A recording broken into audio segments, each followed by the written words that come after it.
दोस्तों, आज आपने इन दोनों कंपनीज के बीच का रिलेशन जान लिया तो आप सच में लाखों रुपए कमा सकते हैं। अगर आपकी पकड़ ऑटो सेक्टर में अच्छी है तो आप पेंट कंपनी से भी बढ़िया पैसा, बढ़िया मुनाफा कमा सकते हैं, क्योंकि जो ऑटो कंपनीज की सेल है उसके बढ़ने से डायरेक्ट बेनिफिट पेंट कंपनीज को मिलता है। पेंट कंपनीज का 30% रेवेन्यू ऑटो सेक्टर से जनरेट होता है। वो कैसे?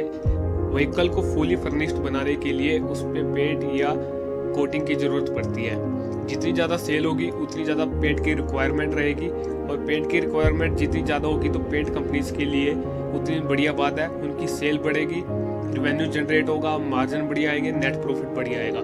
इसलिए इन दोनों का कोरिलेशन बहुत ही बढ़िया है। जिन लोगों की पकड़ ऑटो सेक्टर में है और वो समझ पाते हैं ऑटो सेक्टर को, तो वो डायरेक्टली पेंट सेक्टर को भी समझ पाएंगे, और जो ट्रेडिंग करते हैं, इन्वेस्टमेंट करते हैं, तो वो डायरेक्टली पेंट कंपनी से भी बढ़िया मुनाफा कमा सकते हैं। और सेकेंडली, इसमें ये क्रूड ऑयल का भी अहम रोल है। जिस प्रकार से क्रूड ऑयल के प्राइसेस गिरते हैं उससे ऑटो सेल भी बढ़ती है और पेंट सेक्टर भी बढ़ता है क्रूड ऑयल के गिरने से, क्योंकि क्रूड ऑयल जितना कम होगा उतनी हमारी जो पेट्रोल डीजल की कॉस्ट है वो कम आएगी।